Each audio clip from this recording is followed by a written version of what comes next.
Hello everyone, welcome to अपनी कक्षा। This is your physics educator Akshay और आज हम स्टार्ट करने वाले हैं chapter 12 atoms of our class 12th for our CUET MCQ series. तो आई होप आप लोग सारे चैप्टर्स फॉलो कर रहे होंगे और हमारी प्लेलिस्ट की लिंक आपको डिस्क्रिप्शन में मिल जाएगी। सारे चैप्टर्स में फोकस यही है कि आपके सीयूटी में से full out of full marks आए और इस तरीके से सारे एमसीक्यूज डिज़ाइन किए गए हैं टीम के द्वारा सो दैट आपको एक कंप्लीट कवरेज मिले आपके चैप्टर में। सारे टाइप्स के क्वेश्चन, न्यूमेरिकल्स और जितने भी इंपॉर्टेंट कॉन्सेप्चुअल क्वेश्चंस हैं वो सारे इस पर्टिकुलर वीडियो में आपको मिलने वाले हैं। एटम जो एक मॉडर्न फिजिक्स का चैप्टर है, डुअल नेचर हम ऑलरेडी कर चुके हैं, जहाँ पे हम डिस्कवरी ऑफ या concept of practical discovery of photon को समझते हैं। इस चैप्टर में हम फंडामेंटली बोर के मॉडल को समझेंगे और कैसे वो मॉडल डिराइव हुआ है उसको देखने वाले हैं। कॉन्सेप्ट्स के लिए आप वन शॉट को हमारे रेफर कर सकते हैं। वन शॉट का लिंक आपको मिल जाएगा चैनल पे ही, प्लेलिस्ट मिल जाएगी class 12th physics one shots की। ऑल्सो आपके कॉन्सेप्ट्स को क्रिस्प वे में प्रिसाइसली अगर आपको मैनेज करना है और इम्पॉर्टेंट फॉर्मूले याद रखने हैं तो एनसीईआरटी के नोट्स आप डाउनलोड कर सकते हैं, डिस्क्रिप्शन में इनका भी लिंक मिल जाएगा। कम टाइम में ज़्यादा से ज़्यादा चीज़ों को रिवाइज करने के लिए क्रिस्प नोट्स की बहुत ज़रूरत पड़ती है और वो आपको यहाँ से बहुत इजीली हेल्प हो जाएगा, आपको खुद से नोट्स बनाने नहीं पड़ेंगे। ठीक है, चलिए तो स्टार्ट करते हैं चैप्टर को। चैप्टर का नाम है एटम्स, चैप्टर 12 है ये हमारे क्लास 12th का। वैसे एक इंपॉर्टेंट बात यह है कि जो पूरा आप मॉडर्न फिजिक्स देखेंगे उसमें मोस्ट पार्ट में कॉन्सेप्चुअल क्वेश्चंस ही आते हैं और बहुत कम फॉर्मूले यहाँ पे होते हैं, तो बहुत कम फॉर्मूला बेस्ड क्वेश्चंस यहाँ पे एग्जिस्ट करते हैं। तो कॉन्सेप्ट्स पे ज़्यादा ध्यान रखना है और आप देखेंगे इस वीडियो में और इसके नेक्स्ट वीडियो में न्यूक्लियाई जो चैप्टर जो हम पढ़ रहे होंगे, कॉन्सेप्चुअल क्वेश्चंस पे हमें बहुत फोकस करना होगा, वहां पे हम थोड़ा सा फंस सकते हैं। When alpha particles are sent through a gold foil, most of them go straight through the foil because maximum alpha particle क्यों चले जाते हैं? क्योंकि most of the space atom में जो होता है वो vacant होता है। तो एटम का जो स्ट्रक्चर होता है उसमें न्यूक्लियस होता है और फिर आपके ऑर्बिटल्स होते हैं जिनमें इलेक्ट्रॉन घूम रहे होते हैं। अब जो इलेक्ट्रॉन होते हैं उनकी खास बात यह है कि उनका एक तो वेट बहुत कम होता है, मास बहुत कम होता है और वो बहुत ही कम चार्ज रखते हैं, तो उनका जो डिस्टेंस होता है, स्प्रेड होता है, बहुत ही ज़्यादा होता है। ठीक है, कंपेयर टू प्रोटॉन जिनका मास बहुत ज़्यादा होता है। सारे प्रोटॉन और न्यूट्रॉन कहाँ रहते हैं? न्यूक्लियस के अंदर रहते हैं। तो डिस्कवरी ऑफ न्यूक्लियस भी अल्फा स्कैटरिंग से ही हुई थी और एक स्ट्रक्चर ऑफ एटम बनना स्टार्ट हुआ था। तो हम कह सकते हैं अल्फा पार्टिकल पॉजिटिवली चार्ज, इसलिए ऐसा होता है। Mass of alpha particle is more than mass of electron, नहीं, most of the part of atom is empty space. इसका मेन कंक्लूजन, इस ऑब्जर्वेशन से मेन कंक्लूजन क्या बना कि maximum space of the atom is empty space. तो क्योंकि maximum space खाली होता है इसलिए ऐसा होता है कि अल्फा पार्टिकल इंटरेक्ट नहीं करता। वो हमारे इलेक्ट्रॉन से तो इंटरेक्ट इसलिए नहीं करता क्योंकि उसका चार्ज बहुत कम होता है और स्पेस खाली भी पड़ा होता है, इलेक्ट्रॉन्स बहुत दूर होते हैं, इसलिए अल्फा पार्टिकल निकल जाते हैं। The ratio of N atomic nucleus having the radius of N atomic nucleus have an order of. तो आपको याद रखना है जो एटॉमिक रेडियस होता है, जो बेसिकली न्यूक्लियस का एटॉमिक रेडियस होता है या न्यूक्लियस का न्यूक्लियर रेडियस जिसको हम कहते हैं, वो फ्यू फर्मी मीटर्स में होता है। Few fermi metres, fermi metre का मतलब होता है 10⁻⁻15। तो 5 फर्मी मीटर, 10 फर्मी मीटर, इस रेंज में वो होता है। 10 फर्मी मीटर की मैं बहुत ज़्यादा बोल रहा हूँ, एक तरीके से आप देखेंगे 0.1 से लेके 3-4 फर्मी मीटर्स तक ये होता है। तो हमारा जो आंसर यहाँ पे बन जाएगा वो बन जाएगा इन ऑर्डर ऑफ 10⁻⁻15 मीटर्स, है ना, और जो कि बहुत छोटा होता है कंपेयर टू एटॉमिक रेडियस। अगर आप एटॉमिक रेडियस की बात करेंगे, मतलब एटम की रेडियस की बात करेंगे, तो न्यूक्लियस का जो साइज है, मैं थोड़ा कंपैरिजन आपको बता दूं, वो 10⁻⁻15 मीटर होता है।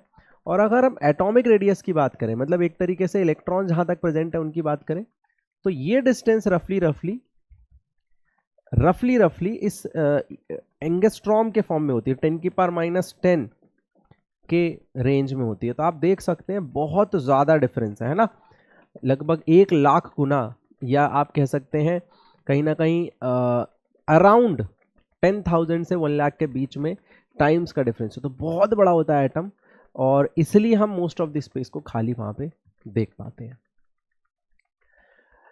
In an experiment of scattering of alpha particle showed for the first time atom has, क्या बताया अल्फा पार्टिकल ने? तो अल्फा पार्टिकल ने ये बताया, जब हमें बॉम्बार्ड किया गोल्ड फॉइल पे, तो वो बहुत कम स्पेस से डेविएट होना स्टार्ट हो जाते हैं। अच्छा, और डेविएट भी बहुत ज़्यादा नहीं होते, और अगर उन्हें ज़्यादा डेविएशन करना है तो वो तो बहुत ही लिमिटेड स्पेस में वो दिखाते हैं। तो कुल मिला के वहाँ से हमें ये समझ आता है कि एटम के पास एक ऐसी स्पेस तो है जहाँ पे पॉजिटिव चार्ज है। कैसा चार्ज है? पॉजिटिव चार्ज है। और वो पॉजिटिव चार्ज के कारण ही अल्फा थोड़ा बहुत क्या होता है? डेविएट होता है। उसी पॉजिटिव चार्ज के कारण अल्फा क्या होता है? थोड़ा सा डेविएट होता है। तो ये जो अल्फा पार्टिकल है, इसने एक तरीके से ये बताया कि भाई कहीं ना कहीं पॉजिटिव स्पेस है, और उस पॉजिटिव स्पेस का नाम दिया गया न्यूक्लियस, है ना, उसका नाम दिया गया न्यूक्लियस। और एक तरीके से यहाँ पे हमारी प्रोटॉन की डिस्कवरी भी हुई कि भाई एटम के पास पॉजिटिव जो पार्टिकल होते हैं उनका नाम हम प्रोटॉन देते हैं। तो न्यूक्लियस की डिस्कवरी और प्रोटॉन की डिस्कवरी हम कह सकते हैं। न्यूट्रॉन की डिस्कवरी अल्फा स्कैटरिंग से नहीं होती, याद रखिएगा। न्यूट्रॉन भी न्यूक्लियस में होता है, लेकिन चैडविक करके एक साइंटिस्ट थे जिन्होंने बाद में बेसिकली डीके रिएक्शंस के दौरान इसको देखा कि भाई कुछ और भी एलिमेंट होने चाहिए आपके न्यूक्लियस में। वेट का फिर मेजरमेंट हुआ, एक वेट का आइडिया लगा और समझ आया कि न्यूक्लियस में तो लगभग डबल मास मिल रहा है। वो क्यों मिल रहा है? तो वहाँ पे कुछ ऐसे पार्टिकल में जिनके ऊपर चार्ज नहीं है, लेकिन उन पार्टिकल्स के पास क्या है? उन पार्टिकल्स के पास मास है लगभग लगभग, जो कि प्रोटॉन के मास के इक्वली होता है, तो उनको हम न्यूट्रॉन कहते हैं। लेकिन डिस्कवरी जो हुई थी वो प्रोटॉन की हुई थी। चलिए, the existence of positively charge nucleus was established bye, तो किसने हमारा एस्टैब्लिश किया इसको? स्कैटरिंग एक्सपेरिमेंट में। तो अलग अलग तरीके से क्वेश्चन पूछा जा सकता है। मैंने फिर बोला कॉन्सेप्चुअल क्वेश्चंस पे ध्यान देना है, उन बातों को अच्छे से समझना है। What was the order of thickness of gold foil on which beam of alpha particle was allowed by Giger Martson, है ना? तो गीगर और मार्टसन बेसिकली स्टूडेंट थे।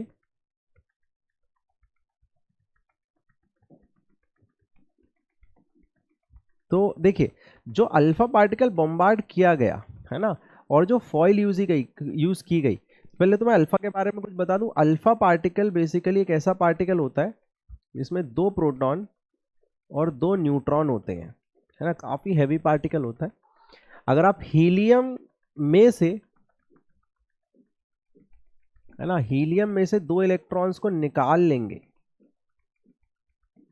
तो हीलियम क्या बचेगा? डाई पॉजिटिव बचेगा। बेसिकली ये जो है ये अल्फा है ना। जब हीलियम में से 2 इलेक्ट्रॉन निकाल लिए जाते हैं तो उसमें क्या बचेगा? 2 इलेक्ट्रॉन थे, दोनों निकाल लिए तो 2 पॉजिटिव चार्ज आ गया। अब क्या बचा? उसका न्यूक्लियस बचा। तो हीलियम का न्यूक्लियस ही एक्चुअली अल्फा पार्टिकल होता है ना। तो हीलियम के न्यूक्लियस को भी बहुत बार यूज हम कर सकते हैं, या हीलियम के न्यूक्लियस को हम अल्फा पार्टिकल मान सकते हैं। तो जो फॉइल यूज की गई थी वो लगभग लगभग माइक्रोमीटर से थोड़ी सी कम छोटी की गई थी। तो हाँ, तो the nearest option is this, है ना, 10⁻⁻⁶ से 10⁻⁷। एक्चुअली में 10⁻⁷ ही की गई थी। 10⁻, मतलब 10 माइक्रोमीटर से थोड़ा सा कम किया गया था, है ना, माइक्रोमीटर से ही पतली। और किया भी क्यों गया होगा? क्योंकि देखिए माइक्रोस्कोप तक हम तब अवेलेबल थी चीज़ें, है ना, माइक्रोस्कोप लेवल, माइक्रोस्कोपिक स्टडी तब हो पाती थी। तो माइक्रोस्कोप का मतलब क्या है? 10⁻⁶ तक देख पाना। तो साइंस ही वहां तक देख पा रही थी, इसलिए। अब आप देखेंगे फर्दर जब और आगे दुनिया बढ़ी, साइंटिस्ट आए, तो और भी बहुत सारी चीज़ों को उन्होंने देखा, इसके भी नीचे जाके, इसके भी कम स्पेस पे जाके, है ना। तो वो ऑब्जर्वेशंस बाद में और भी आई, लेकिन तब तक हमारी जो स्टडी थी वो इस लेवल तक सीमित थी, और इसी से देखिए हमने न्यूक्लियस की डिस्कवरी को कर लिया। इन Giger-Martson experiment, the expression of distance of closest approach to the nucleus of alpha particle before it comes to momentary rest reverses its direction is, अब ये समझते हैं क्या बात कर रहा है। देखिए हुआ क्या अल्फा एक्सपेरिमेंट में। मान लीजिए हम एक एटम की बात करें जिसपे हम अल्फा पार्टिकल को बम्बार्ड कर रहे थे, तो हुआ कुछ यूं कि ऑब्जर्व ये किया गया कि अल्फा जो पार्टिकल है जब वो आता है तो एक ऐसी स्पेस होती है जहां से वो आता है, अगर तो वो थोड़ा डेविएट हो जाता है ना। ऐसी एक स्पेस होती है जहां वो आता है तो थोड़ा डेविएट हो जाता है। अगर हम उस स्पेस के और पास जाए तो थोड़ा और डेविएट हो जाता है। अब अगर हम डायरेक्टली किसी तरीके से उस स्पेस के सेंट्रल पार्ट की तरफ अचीव कर पाएं और एक सर्टेन वेलोसिटी मेंटेन कर पाएं, तो हम देखेंगे कि अल्फा पार्टिकल जाएगा और एक सर्टेन डिस्टेंस पे रुक जाएगा। क्यों रुक जाएगा? क्योंकि इसके अंदर बहुत सारे क्या है, प्रोटॉन्स है ना। इसके अंदर बहुत सारे क्या है, प्रोटॉन्स है, और प्रोटॉन्स क्या होते हैं, पॉजिटिवली चार्ज पार्टिकल होते हैं। वो इस अल्फा को क्या करेंगे, रिपेल करेंगे और इसे रोक देंगे। अब ये अल्फा यहां रुकेगा और फिर बाद में वापस आने लगेगा। कुल मिला के होता क्या है, एक्सपेरिमेंट समझते हैं कि अल्फा के पास एक वेलोसिटी होती है v, मतलब कि अल्फा के पास होती है काइनेटिक एनर्जी, और धीरे धीरे ये पॉजिटिव चार्ज को रिपेल करके रोक देते हैं। तो इस पॉइंट पे अगर आप देखेंगे अल्फा की काइनेटिक कितनी हो जाएगी, 0 हो जाएगी।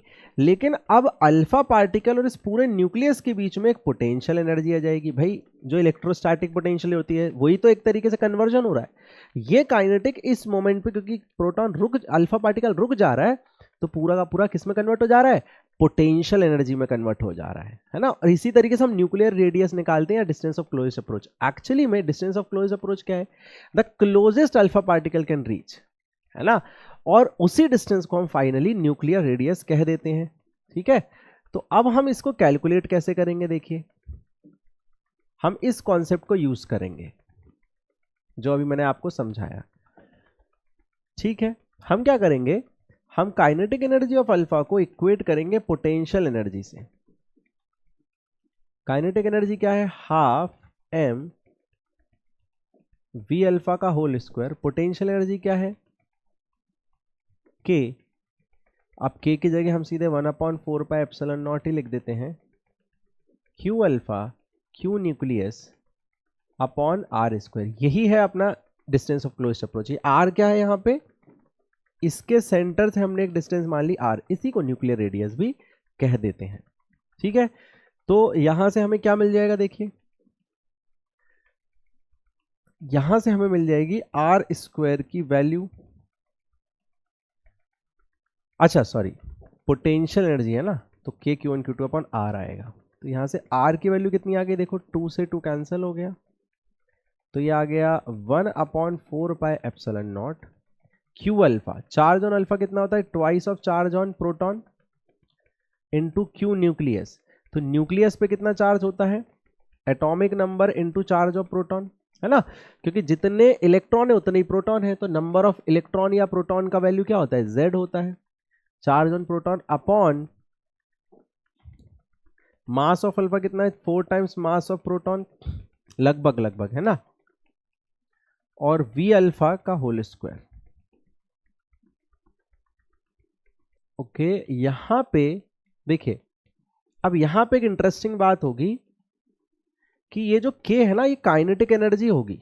ये k क्या होगी, काइनेटिक एनर्जी होगी। तो हम बेसिकली इस पूरी वैल्यू को काइनेटिक एनर्जी से ही रिप्लेस कर सकते थे। तो क्या नहीं करना था हमें, देखो मैं आपको बताता हूं, हमें ये नहीं, इसको नहीं कैंसिल करना चाहिए था और इस पूरे को नीचे ले आना चाहिए था, बस ऐसा, है ना। इसको ओपन करने की जरूरत नहीं, सिर्फ इसको ओपन करने की जरूरत थी। तो r की वैल्यू आ जाएगी z इंटू क्यू प्रोटॉन मतलब चार्ज ऑन प्रोटॉन, जो कि इलेक्ट्रॉनिक चार्ज के इक्वली होता है, तो z square upon 2 pi epsilon not k, है ना। ये मुझे ऑप्शन समझ आ गया कि भाई इनने फर्दर सॉल्व नहीं किया, तो इनने k को बेसिकली काइनेटिक एनर्जी एज्यूम कर रखा होगा। यहाँ पे तो आई थिंक दिया नहीं है, हाँ देखिए यहाँ नहीं दिया, मेंशन नहीं किया गया क्वेश्चन में, लेकिन हम इतना अपने लॉजिक से समझ सकते हैं। तो मेरे हिसाब से तो सही ऑप्शन बन रहा है, वो आपका बन रहा है सी ऑप्शन, है ना, 2 पाई एप्सिलॉन नॉट k। जी हाँ, ठीक। चलिए, इन गीगर मार्सन, अच्छा ये क्वेश्चन रिपीट हो गया।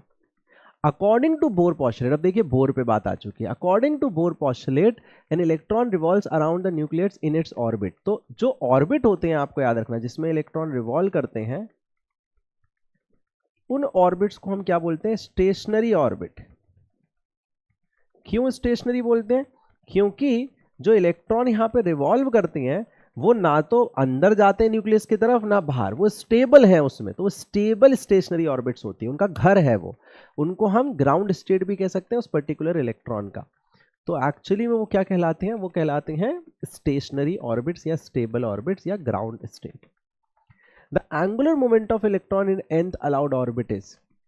तो बोर का सेकंड जो पॉस्टुलेट है वो यही कहता है कि जो एंगुलर मोमेंटम होता है इलेक्ट्रॉन का किसी भी ऑर्बिट में, इसकी वैल्यू mvr होती है, mass of electron, velocity of electron, radius of orbit, वो nh/2π के इक्वल होती है। वो एक कांस्टेंट का इंटीग्रल मल्टीपल होती है, अगर आप देखेंगे तो वो इंटीग्रल मल्टीपल ऑफ h/2π होती है ना। मतलब सारे के सारे आपके एंगुलर मोमेंटम नहीं रख सकता कोई भी जो इलेक्ट्रॉन है, वो कुछ ही एंगुलर मोमेंटम के मल्टीपल रख सकता है।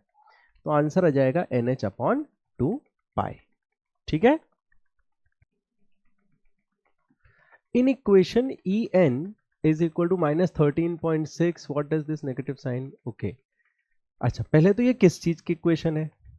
तो ये है ऑर्बिटल एनर्जी की इक्वेशन। बेसिकली जो हमारे इलेक्ट्रॉन होते हैं, है ना, वो ऑर्बिट में घूमते हैं तो उनके पास एक सर्टेन काइनेटिक और पोटेंशियल एनर्जी होती है, उसका सम ही यहाँ पे दे रखा है। लेकिन क्योंकि इस फॉर्मूले में क्लियरली देखिए आप, जो जनरल फॉर्मूला होता है मैं पहले वो आपको बताता हूँ, वो होता है -13.6 Z²/n², है ना, इलेक्ट्रॉन वोल्ट में।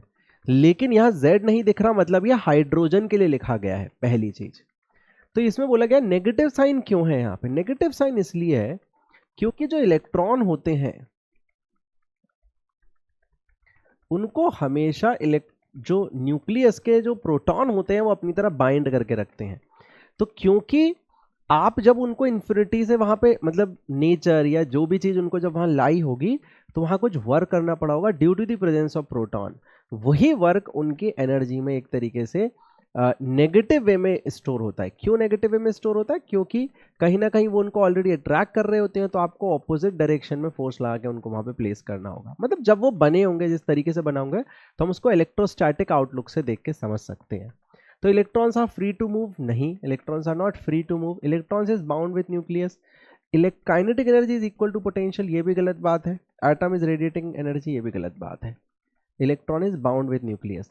अच्छा, क्योंकि अब यहाँ काइनेटिक और पोटेंशियल एनर्जी की बात हो गई है तो मैं आपको उनके फॉर्मूले बता ही देता हूं।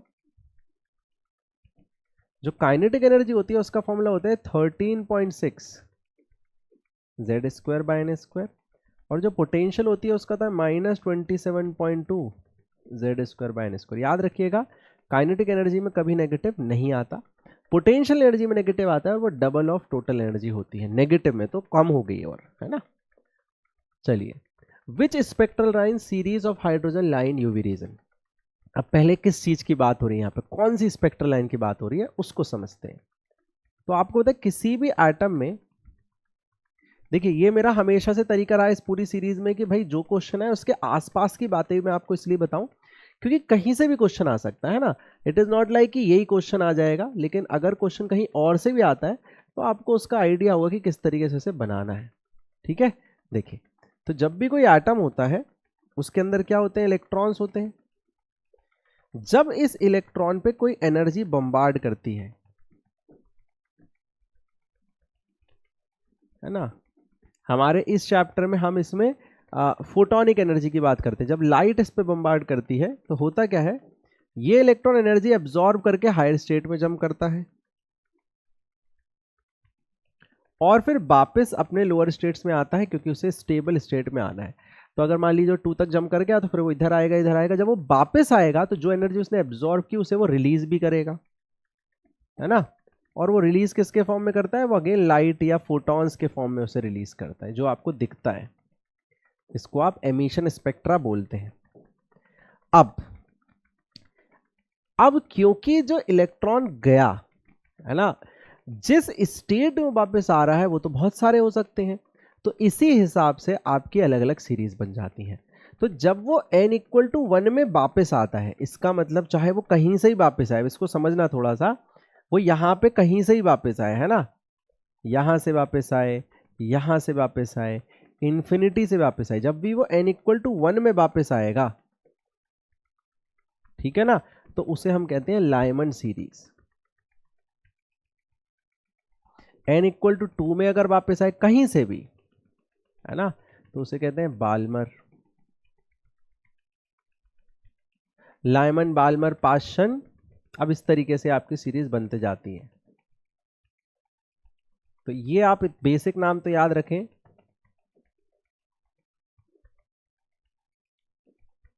है ना। मैं सबके आपको वो भी बताऊंगा कि रीजन क्या है। अब ये रीजन क्या पूछ रहा है ये भी मैं आपको समझाता हूं। देखिए अब हो क्या रहा है, मैंने अभी आपको बताया यहाँ क्या निकल रहे हैं, फोटोन। फोटोन मतलब लाइट, और लाइट का मतलब कि भाई पूरा का पूरा स्पेक्ट्रा, गामा रेस से माइक्रोवेव तक, रेडियो वेव तक, सॉरी, है ना। तो अब हाइड्रोजन के लिए देखा गया है कि जब लाइमन सीरीज होती है तो वहां पे जो लाइट निकल रही होती है, फोटोन निकल रहे होते हैं, वो यूवी रीजन के होते हैं, ठीक है ना। बाल्मर में वो विजिबल रीजन के होते हैं, फिर वो इंफ्रारेड रीजन के होते हैं, फिर वो अपर इंफ्रारेड रीजन के होते हैं, है ना। इस तरीके से तो ये चार आप याद रख लें, क्योंकि ये चार बहुत ज्यादा इंपॉर्टेंट होते हैं। तो अगर हम यूवी रीजन की बात करें तो कौन सी सीरीज है, वो लाइमन सीरीज है। n=1 में वापस आता है, कहां से वापस आता है, कहीं से भी वापस आ सकता है ना। तो ये बातें छोटी छोटी मैंने एक ही क्वेश्चन में, देखिए सिंपल सा क्वेश्चन कॉन्सेप्ट, लेकिन उसके पीछे इतनी सारी बातें अगर पता होंगी तो और भी क्वेश्चन हम बना पाएंगे।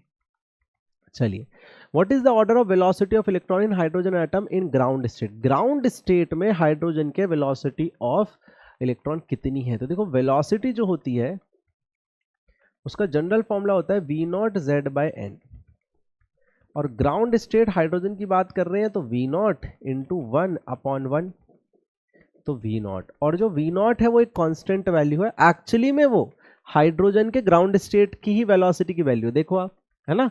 ग्राउंड स्टेट ऑफ हाइड्रोजन के लिए v = v0 आता है, जिसकी वैल्यू होती है 2.16 × 10⁶ मीटर पर सेकेंड। तो ये v0 की वैल्यू भी याद हो गई और ग्राउंड स्टेट की वैल्यू भी याद हो गई, तो वो इस ऑर्डर में होती है, 10⁶ मीटर पर सेकेंड के ऑर्डर में होती है, ठीक है। चलिए, energy required to excite an electron in hydrogen atom to its ground state to its first excite state. अच्छा, ग्राउंड से फर्स्ट में जाना है, कितनी एनर्जी चाहिए होगी। तो अभी मैंने आपको प्रोसेस बताई, तो ये ग्राउंड हो गया n=1। ग्राउंड उसको कहते हैं जहां पहला इलेक्ट्रॉन होता है, और ये हो गया फर्स्ट एक्साइटेड, है ना। पहली बार एक्साइट होकर इलेक्ट्रॉन यहीं पहुंचेगा। अच्छा, यहाँ की एनर्जी लिख लेते हैं। तो एनर्जी क्या फॉर्मूला बताया था मैंने, -13.6, हाइड्रोजन है तो Z1 है और Nv1 है, तो ये एनर्जी आ गई -13.6। इसकी भी एनर्जी लिख लेते हैं 2 की, कितनी आएगी, -13.6 अपॉन, देखो ये तो 1 ही रहेगा, लेकिन यहाँ 2 स्क्वायर होता है, याद रखना। तो हाइड्रोजन के लिए ये तो 1 का स्क्वायर लगेगा, लेकिन नीचे जाएगा 2 का स्क्वायर, तो ये 4 आ जाएगा, है ना। देखो, तो इसको मैं यहां सॉल्व कर देता हूं, E2 की वैल्यू को यही लिख देता हूं, या फिर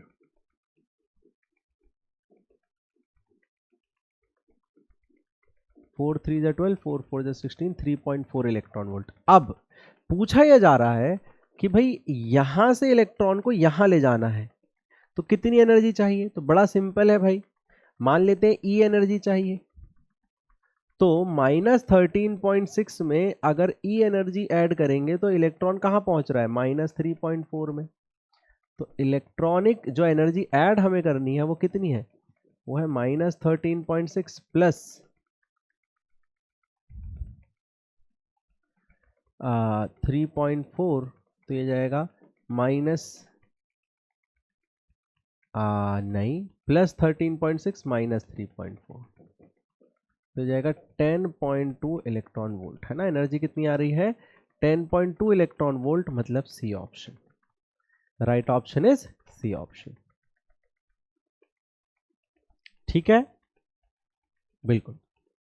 और ऊपर पूछता तो वहां की एनर्जी निकालते, सेम इक्वेशन बनाते। तो ये इक्वेशन बनाना आपको आना चाहिए, बड़ी सिंपल ना, बेसिक मेथड से इक्वेशन बनाई कि भाई एनर्जी जो आप दे रहे हैं उससे फाइनल एनर्जी अचीव हो रही है।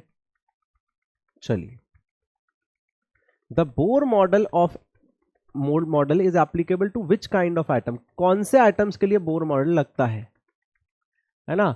1 electron only, 2 electrons only, having 8 electrons, having more than 8 electrons. तो एक्चुअली में जो बोर मॉडल है वो उस टाइम पे जब बोर की डिस्कवरी हुई थी तो वो 1 इलेक्ट्रॉन्स के लिए ही लगता था, ठीक है ना। लेकिन अब उस थ्योरी को ही हमने जनरलाइज सारे उसके लिए एक्सेप्ट कर लिया है आगे आने वाले समय में। तो आज आप उसको हायर नंबर ऑफ इलेक्ट्रॉन के लिए भी बता सकते थे, लेकिन उस टाइम पे जो एक्सपेरिमेंट हुए, जो एमिशन स्पेक्ट्रा बनाया गया, एब्जॉर्प्शन स्पेक्ट्रा ड्रॉ किया गया, वो उस टाइम पे सिंगल इलेक्ट्रॉन के लिए ही एक्सपेरिमेंटली वेरीफाई किए गए थे। तो याद रखना है आपको कि वो एक सिंगल इलेक्ट्रॉन के लिए ही वेरीफाई किए गए थे। क्योंकि देखो अगर और कोई ऑप्शन होता तो फिर तो वो होता कि किसी भी कितने भी नंबर ऑफ इलेक्ट्रॉन के लिए, फिर उसमें 2, 8 और मोर देन 8 का क्या फंडा है, वो तो कुछ भी नहीं है। तो जो यूनिक ऑप्शन हमारा यहाँ बन रहा है वो है 1 electron only. What is the angular momentum of an electron revolving in third orbit, है ना। तो अभी मैंने आपको बताया था बोर के हिसाब से जो एंगुलर मोमेंटम होता है वो क्वांटाइज्ड होता है, उसकी वैल्यू NH/2π होती है। थर्ड ऑर्बिट मतलब कि 3, अब इसको ध्यान से समझना है ना, कभी कभी ये थर्ड की जगह कुछ और बोल सकता है, थर्ड एक्साइटेड स्टेट बोल देता तो n=4 आता, है ना। छोटी छोटी चीज़ों पे ध्यान देना है। h की वैल्यू कितनी होती है 6.6 × 10⁻34। वैसे h की वैल्यू एग्जाम में गिवन होती है, यहाँ नहीं थी तो हमने खुद ये लिख ली, अपॉन 2 × 3.14।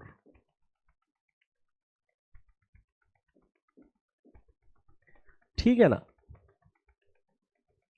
अब देखो मुझे समझ आ रहा है कि अगर मैं इसको सॉल्व करूं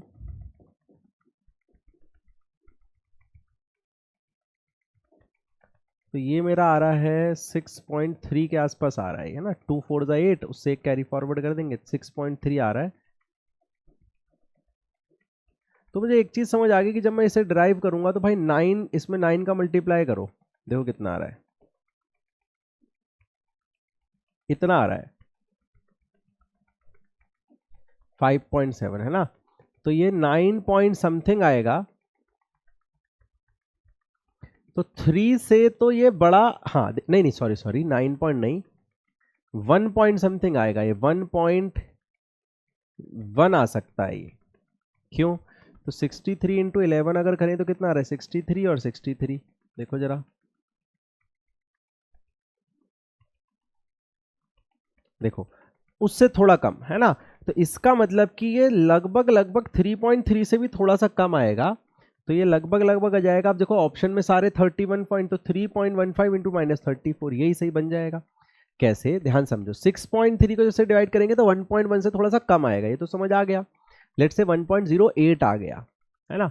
अब हम क्या करते हैं उसको, जब 3, तो मैंने सीधे 3 का इससे गेस ही तो करना है ना आंसर। तो 3 × 11 कितना हुआ 33, 33 से कम आना चाहिए, 3.3 से कम आना चाहिए, 3.3 से कम आना चाहिए, मतलब कि देखो अब ये सारे ऑप्शन हो सकते थे, सब लग रहे हैं 3.3 से कम, लेकिन अब पावर देखनी है। तो ये है 10⁻34 इंटू इतना, नहीं 10⁻34 इंटू 3 पॉइंट, देखो है ना, ये भी गलत है क्योंकि यहाँ पे 315 है, यहाँ पे 0.315 है, यहाँ 31.5 है। तो 3 पॉइंट समथिंग इंटू 10⁻34 हमारा आंसर होना चाहिए था एंगुलर मोमेंटम का, जो कि हमें दिख रहा है सी ऑप्शन में। ठीक है, तो डायरेक्ट क्वेश्चंस आएंगे, ज्यादा आपको परेशान नहीं होना, बस आपको फॉर्मूला पता होना चाहिए और अप्रोच कैसे करना है क्वेश्चन को ये पता होना चाहिए। देखिए next question, the minimum energy required to knock an electron completely out of an atom is called, है ना।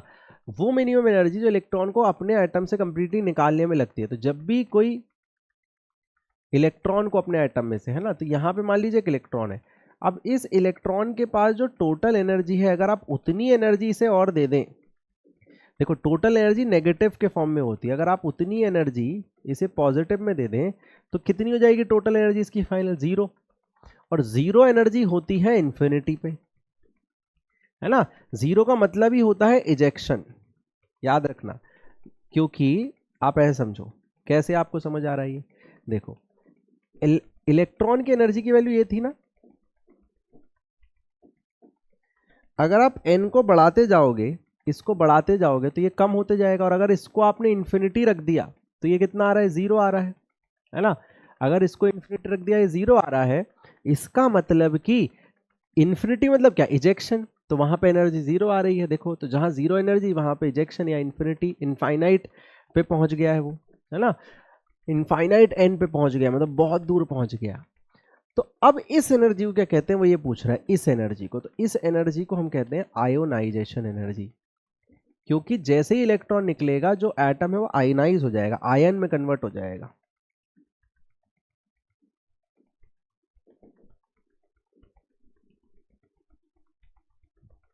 तो जैसे सोडियम है फॉर एग्जाम्पल, जैसे ही आप एक इलेक्ट्रॉन निकालेंगे तो क्या बन जाएगा, Na पॉजिटिव बन जाएगा, है ना। तो जो एनर्जी यहां लग रही होगी, जो एनर्जी यहां लगेगी इसको निकालने में, उसी को हम कहते हैं आयनाइजेशन एनर्जी। तो इसे कहेंगे आयनाइजेशन। एक्साइटेशन तो बस सिंपल होती है, जो ऊपर ले जाए, काइनेटिक भी नहीं, पोटेंशियल भी नहीं, ठीक है। The energy will be ionisation energy. For the shortest wavelength present in Paschen series, है ना। चलिए जी, तो इसमें N1 N2 क्या होंगे, आप समझते हैं पहले किस बात में बात कर रहा है। देखिए अभी मैंने आपको बताया था कि भाई अलग अलग, देखिए जैसे हाइड्रोजन का हम वो बनाते हैं ना, तो ये हाइड्रोजन के मान लीजिए अलग अलग लेवल है ना, और यहाँ पे n इक्वल टू इन्फिनिटी है, ऑर्बिटल्स के लेवल है। ये n इक्वल टू 1 है, ये n इक्वल टू 2 है, 3 है, 4 है। तो जब कहीं से भी इलेक्ट्रॉन जाए, लेकिन अगर वो फर्स्ट स्टेट में वापस आए तो उसे कहते हैं लाइमन, फिर हो गया बाल्मर, फिर हो गया पाशन। मतलब ये पाशन सीरीज की बात कर रहा है। पाशन सीरीज का मतलब है कि भाई n इक्वल टू 3 में वापस आए। अब देखो n इक्वल टू 3 में कहां से वापस आ सकता है, यही बस आपको समझना है। देखो वापस आना है एक्साइट से डी एक्साइट होके, जाने वाले टाइम पे n इक्वल टू 3 की बात नहीं होती सीरीज में। हम एब्जॉर्प्शन के टाइम नहीं बात करें, एमिशन के टाइम की। एमिट हो, एमिट लाइट कब होगी, जब वो वापस आएगा। देखो वापस वो कहां से आ सकता है,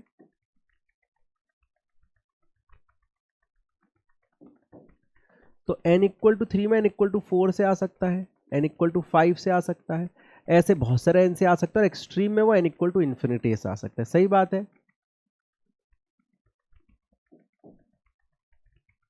ठीक है। तो मतलब एक्सट्रीम केसेस क्या बन रहे हैं, n इक्वल टू 4 से n इक्वल टू 3, और n इक्वल टू इन्फिनिटी से n इक्वल टू 3। बाकी तो सब इसके बीच में ही होगा पाशन के लिए।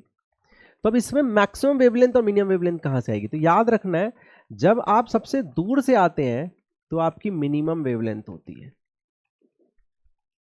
तो वेवलेंथ कितनी होती है, मिनिमम होती है, मिनिमम लैम्डा निकल रही होती है। निकलने का मतलब ये इजेक्शन हो रहा है ना फोटोन में, अभी मैंने आपको बताया था, जब ये वापस आएंगे तो एनर्जी रिलीज करेंगे इन टर्म्स ऑफ फोटोन।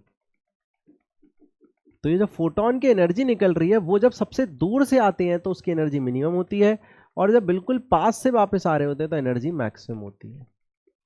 ऐसा क्यों, देखो समझो। जो एनर्जी है फोटोन की वो आ कहां से रही है, इनके डिफरेंस ऑफ एनर्जी से आ रही है ना। डेल्टा ई के कारण ही फोटोन रिलीज हो रहे हैं, और फोटोन मतलब एच सी बाई लैम्डा, इसी लैम्डा की बात चल रही है। तो ये जो डेल्टा ई है ये मैक्सिमम होगा तभी लैम्डा मिनिमम होगी। ये मैक्सिमम कब होगा, जब इनका डिफरेंस मैक्सिमम होगा। अब देखो n इक्वल टू इन्फिनिटी पे तो एनर्जी जीरो ही होती है, तो इसका डिफरेंस मैक्सिमम तो तभी आएगा जब जीरो माइनस करेंगे, उसमें से सबसे कम माइनस होगा तभी तो डिफरेंस मैक्सिमम आएगा, है ना। उसके सब्ट्रैक्शन का आंसर मैक्सिमम आएगा। तो डेल्टा ई जब मैक्स होगा लैम्डा मिनिमम होगा। मैक्स कब होगा, जब वो यहां होगा। तो डेल्टा ई मैक्स होगा, याद रखना है ना यहाँ पे। तो लैम्डा क्योंकि इनवर्स प्रोपोर्शनैलिटी है तो मिनिमम होगा, क्योंकि ये बढ़ेगा तो ये कम होगा। अच्छा, अब यहां पे देखिए तो 1 अपॉन लैम्डा का ये कौन सा फॉर्मूला है, इसे बोलते हैं रिडबर्ग फॉर्मूला। रिडबर्ग फॉर्मूला का जनरल फॉर्मूला ऐसा होता है आर जेड स्क्वायर, लेकिन क्योंकि हाइड्रोजन के लिए तो जेड की वैल्यू 1 है। देखो जनरल फॉर्मूला भी लिख देता हूं मैं, N1 N2 भी समझ लो, यहां आता है छोटे का स्क्वायर माइनस बड़े का स्क्वायर, है ना। जहां से जंप कर रहे हो, जिसमें जंप कर रहे हो। हाइड्रोजन है तो जेड की वैल्यू 1 हो गई, तो ये आ गया आर छोटे का स्क्वायर, छोटा मतलब जिसमें जंप कर रहे हो, तो 3 का स्क्वायर माइनस 1 अपॉन इन्फिनिटी का स्क्वायर। ये आपका आंसर आ जाएगा। तो इसमें n इक्वल टू 2 हो जाएगा 3, और n इक्वल टू 1 हो, n1 हो जाएगा आपका, n2 हो जाएगा 3, n1 हो जाएगा इन्फिनिटी। ये गलत, ये गलत। देखो उनने बाकी 3 ऑप्शन भी इतने आसान बनाए थे कि उनको समझना भी कोई बहुत बड़ा रॉकेट साइंस नहीं था, क्योंकि उन्होंने बहुत ही आसान बना दिया था इसलिए। चलिए नेक्स्ट क्वेश्चन देखते हैं। The radius of innermost electron orbit of hydrogen atom is r1. What is the ratio of radii of n equal to 2 n equal to 3? तो पहले रेडियाई का फॉर्मूला हम देख लें। जो रेडियाई का फॉर्मूला होता है वो होता है r naught into n square by z, है ना। यह रेडियाई ऑफ ऑर्बिट का फॉर्मूला। तो R2 अपॉन R3 की अगर हम वैल्यू देखें तो आर नॉट 2 का square upon z, r naught 3 का स्क्वायर अपॉन z, ये कैंसिल, ये कैंसिल, ये आ गया आपका 4/9, तो आंसर आ गया आपका 4/9। बड़ा सिंपल, बड़ा डायरेक्ट, फॉर्मूला पता होगा, ऑर्बिटल रेडियाई का क्वेश्चन हो जाएगा। Taking the Bohr radius of r naught, तो जो आर नॉट था ना, ये इसी को बोर रेडियस बोलते हैं। देखो n=1 अगर मैं रख दूं और z हाइड्रोजन के लिए मुझे पता है 1 इलेक्ट्रॉन होता है, तो सोचो हाइड्रोजन के लिए अगर मैं इसको 1 और इसको 1 रख दूं तो देखो ये आर नॉट ही आ गया। इसी आर नॉट को हम बोर रेडियस भी कह सकते हैं। हाइड्रोजन की पहली एटॉमिक रेडियस को ही एक्चुअली बोर की रेडियस भी कहा जाता है, जिसकी वैल्यू इतनी होती है। The radii of lithium plus plus ion in its ground state on the basis of Bohr model will be, देखिए तो आर की वैल्यू क्या है, r naught into n²/z, grounded state है ना। दोनों इलेक्ट्रॉन निकल गए हैं, हाइड्रोजन हीलियम लिथियम, लिथियम में 3 इलेक्ट्रॉन होते हैं देखो, लेकिन आपने कितने इलेक्ट्रॉन निकाल दिए हैं, 2 इलेक्ट्रॉन। तो लिथियम में से आपने 2 इलेक्ट्रॉन निकाल दिए हैं, तभी तो लिथियम 2 पॉजिटिव बना या प्लस प्लस बना, है ना। तो 2 इलेक्ट्रॉन निकाल दिए, 1 इलेक्ट्रॉन बचा, 1 इलेक्ट्रॉन कहाँ बचेगा, n=1 में, और लिथियम का z होता है 3। बिल्कुल ठीक है, तो r की वैल्यू आ जाएगी 53 पिकोमीटर। ये पिकोमीटर है, याद रखना है ना, p मतलब कि 10⁻⁻12 बाई 3,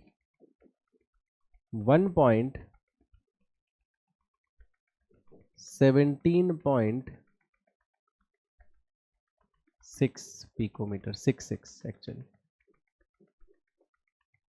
तो राउंड ऑफ करके इन्हें 18 पिकोमीटर आंसर दे दिया है, ठीक है ना।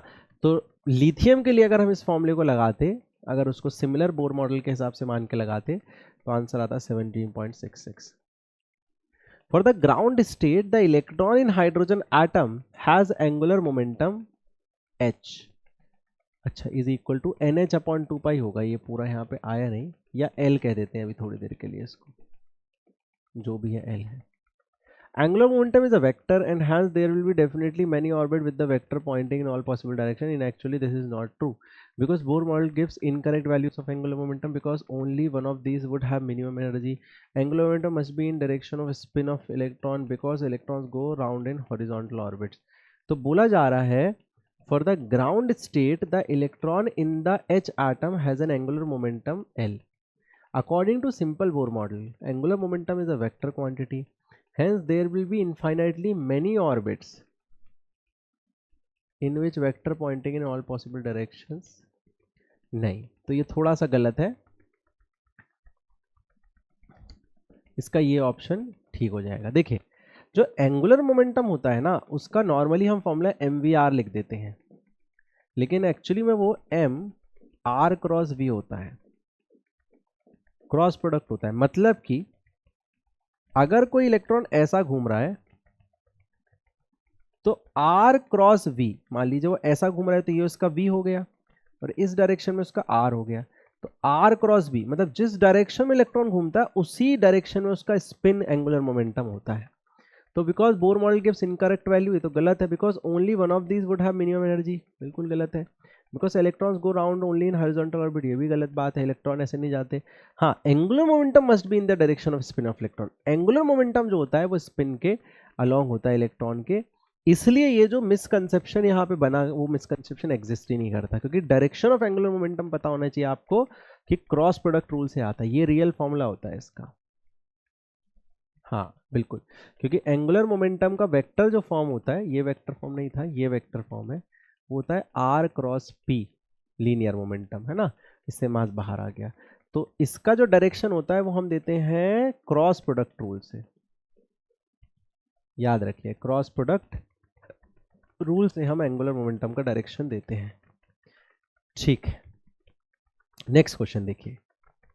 For the ground state the electron in hydrogen atom is, okay, ये रिपीट कैसे हो गए क्वेश्चंस, ठीक है।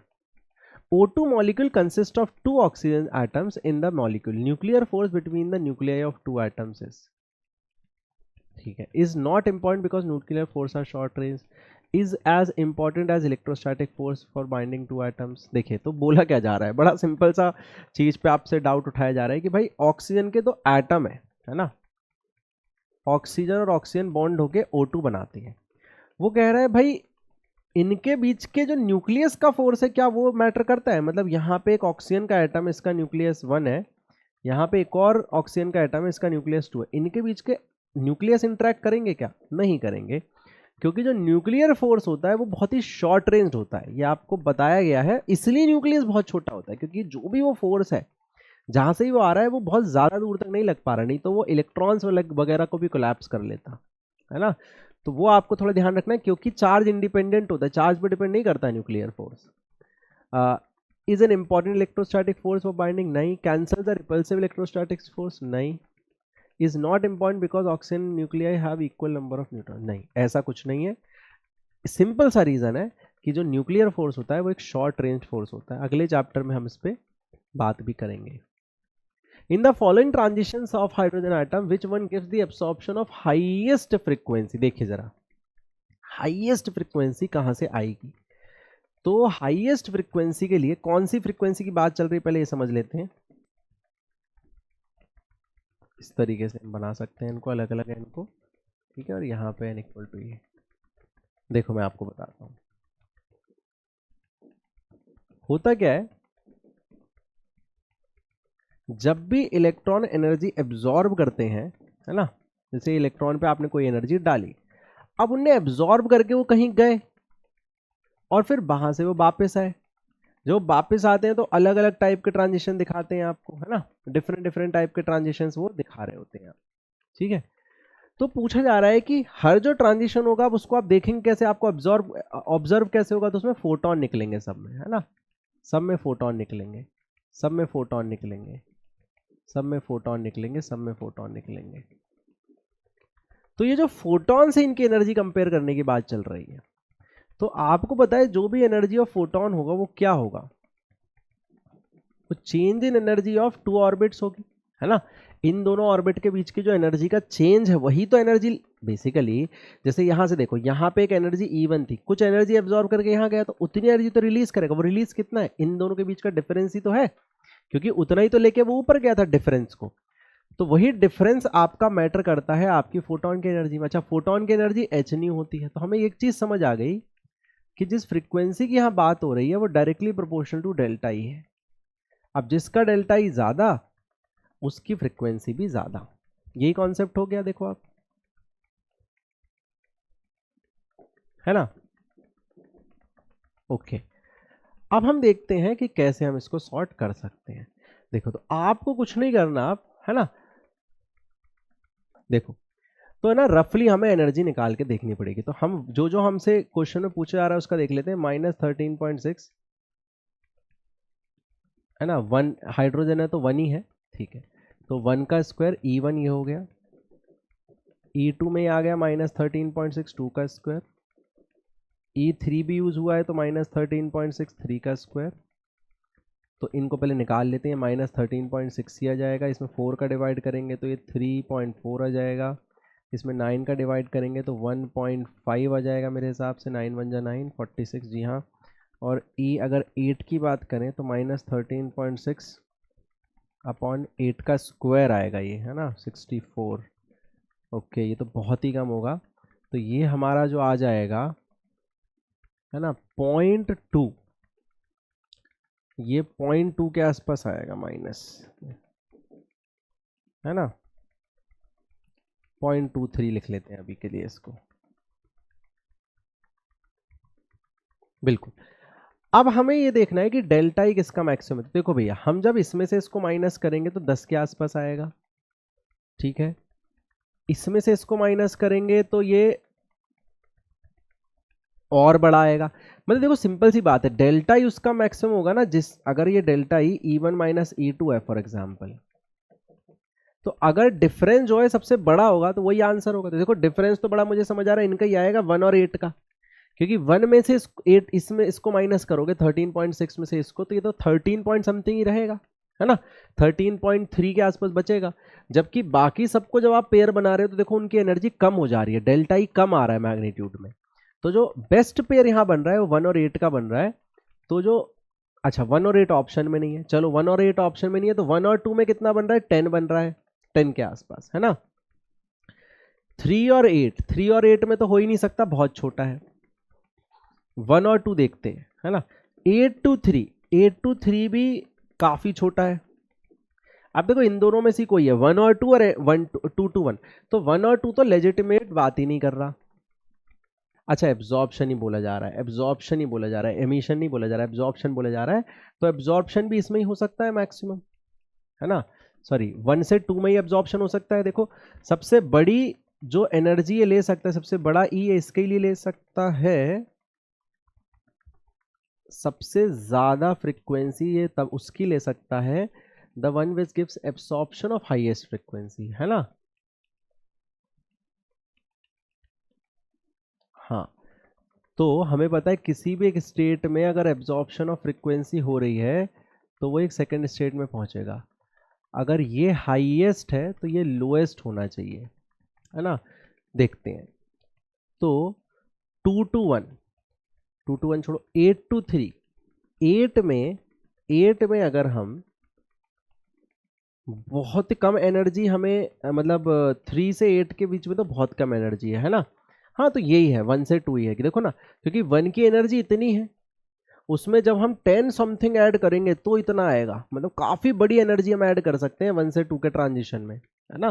तो आंसर विल बी 1 to 2, क्योंकि एब्जॉर्प्शन की बात हो रही है। एमिशन पूछता तो 2 to 1 हो जाता। एब्जॉर्ब कौन सी कर सकता है, देखो तो अगर E1 में मैं लगभग 10.3 का एडिशन करूं, 10.2 का एक्चुअली एडिशन करूं तो E2 आता है। देखो 10.2 ये तो सबसे हाईएस्ट है ना इस पेयर में, तो इसके एनालॉगस जो फ्रीक्वेंसी आएगी वो भी सबसे हाईएस्ट आएगी। तो इसका सही ऑप्शन हो जाएगा आपका ए ऑप्शन। ठीक है, इसमें सिर्फ हमें एब्जॉर्प्शन की बात करनी है, एमिशन की बात होती है तो 2 to 1 आता है। एमिशन तब होता है जब वो हायर से लोअर स्टेट में आता है। चलिए, the wavelength of first line of Lyman series, तो लाइमन क्या है, लाइमन है किसी से ही 1 में आना, और फर्स्ट लाइन कौन सी बनेगी 2 से 1 की, तो 1 upon lambda is equal to R z square, 1 upon छोटे का स्क्वायर माइनस 1 अपॉन बड़े का स्क्वायर। ठीक है जी, तो लैम्डा की वैल्यू हो जाएगी, आप देखिए यहां से आर नीचे आ गया, या पहले इसको सॉल्व कर लेते हैं थोड़ा सा। आर जेड, जेड क्या है 1 ही हाइड्रोजन के लिए है ना, ठीक है। अरे यार ये तो कंपेयर करना है, तो बोल रहा है फर्स्ट की इतनी है तो सेकंड की कितनी होगी, कंपेयर करना है ना, इसमें सॉल्व तो करना ही नहीं है। सेकंड लाइन कौन सी होगी बताइए, सेकंड में हो जाएगा 3 से 1, है ना, 3 से 1 हो जाएगा सेकंड में। भाई फर्स्ट लाइन होगी 2 से 1, सेकंड लाइन होगी 3 से 1, ठीक है ना। तो ये आ जाएगा, आपको इसको कंपेयर करना है, इसको डिवाइड कर दीजिए। ठीक है, तो यहां पे जैसे ही आप इसको डिवाइड करेंगे तो जाएगा 1 upon lambda 1 upon 1 upon lambda 2 is equal to 1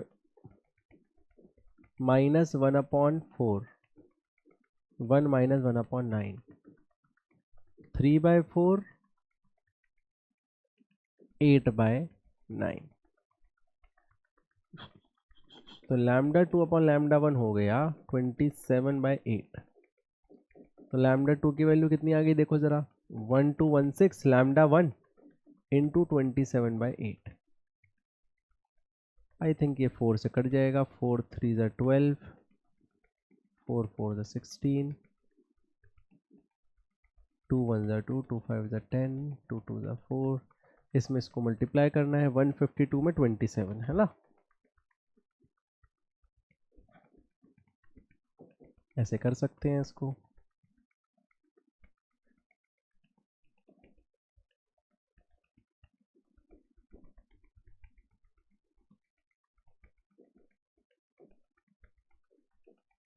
ठीक है ना, तो 4 0 1 4 1 0 4 152।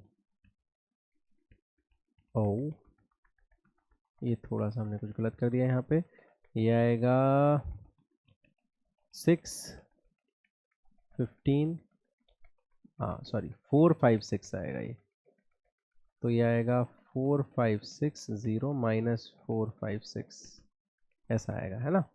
तो 4104 ठीक तो है।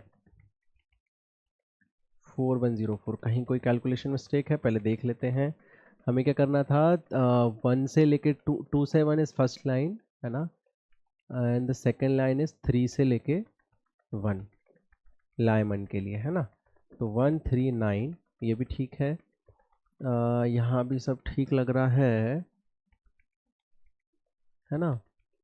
ओके तो ये आ गया 3/4, ये आ गया 8/9, ये हो गया यहाँ से 8 4 32। Okay did we miss this, okay ठीक है जी। तो लैम्डा 2 की वैल्यू आ गई 1216 इंटू 27/32, ठीक है।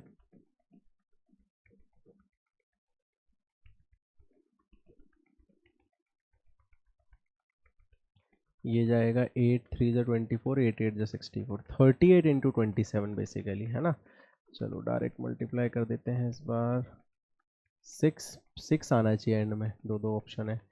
तो 5 7 3 21, 26, 16 7, ठीक है ना, 6 12 14 15, ओके सॉरी 7 और 3 10, 1026 बी ऑप्शन आ रहा है ना। देखो 1026, तो लैम्डा 2 की वैल्यू आ रही है 1026। पता है आप एक चीज़ रियलाइज़ करोगे कि एक बार अगर आपने कहीं पे कैलकुलेशन मिस्टेक बाई चांस, ये भी सब रियल टाइम में इसलिए मैं इसको करेक्ट नहीं करता अगर कभी होता है तो, एक बार आपने रियल टाइम में मिस्टेक करी ना तो वहाँ से वो बिल्ड होते चले जाती है, मतलब वो तो ये कंट्रीब्यूटिंग फैक्टर है, आपको भी समझना है कि जब आप इसको कर रहे हैं आराम से करें कैलकुलेशन को। चलिए मेरे पास एक सर्टेन वो नहीं रहता तो हम लोग कर देते हैं, टीचर्स कर देते हैं और फिर हम उसको रिकरेक्ट कर लेते हैं यहाँ पे अगर कहीं छोटी मोटी मिस्टेक लगती है तो। लेकिन ये मौका आपके पास एग्जाम में नहीं होगा, तो आपको पहली बार में ध्यान से करना है ना। थोड़ा सा हम लोग को वहाँ चले जाते हैं, कभी कभी ऐसा होता है कोई चीज़ मिस हो जाती है और जैसे ही वो छोटी सी चीज़ मिस होती है तो वहाँ पे पूरी पूरी कैलकुलेशन ऊपर नीचे हो जाती है। चलिए, according to Bohr theory the energy of radiation in the transition from third excited state to first excited state, third excited state मतलब n इक्वल टू 4 से n इक्वल टू 2 पे आना है। तो energy of radiation in the transition तो बड़ा simple है भाई, जो भी एनर्जी निकलेगी, जो भी फोटोन निकलेगा, अभी मैंने आपको बताया वो इनके एनर्जी का ही चेंज होगा। तो पहले आप E4 निकाल लो, -13.6 जेड स्क्वायर, 1 का स्क्वायर हाइड्रोजन के लिए है अपॉन 4 का स्क्वायर 16, 2 निकाल लो, 1 का स्क्वायर अपॉन 4, यह जाएगा 4 3 12, 4 4 16, 3.4 आ रहा है ये आएगा लगभग 9 4 5 9 1 9 14.4 है ना। तो 0.9 से भी कम, 0.8 कर देते हैं अभी इसको, 8 से कितना आ रहा है 8 4 8 1 8 12.8, तो 0.85 कर देते हैं ये हम, है ना। ठीक है जी, इनका डिफरेंस कितना है वो निकाल लो, तो बड़ा सिंपल है,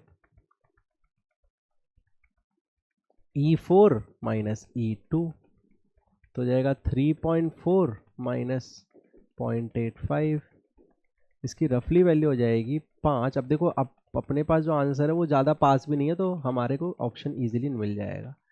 5 गया 5, 13 में से 8 गया तो 5 2, 2.55 इलेक्ट्रॉन वोल्ट एग्जैक्ट ही आ गया हमारा आंसर, है ना।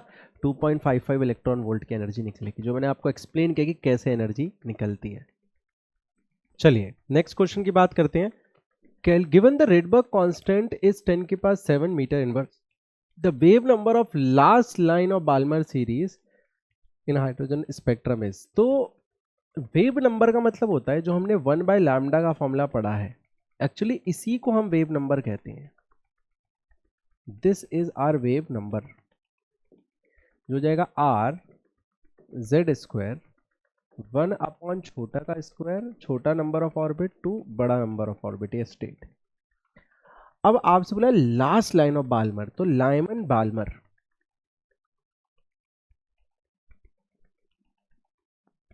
एक छोटी सी चीज देखना है हमें,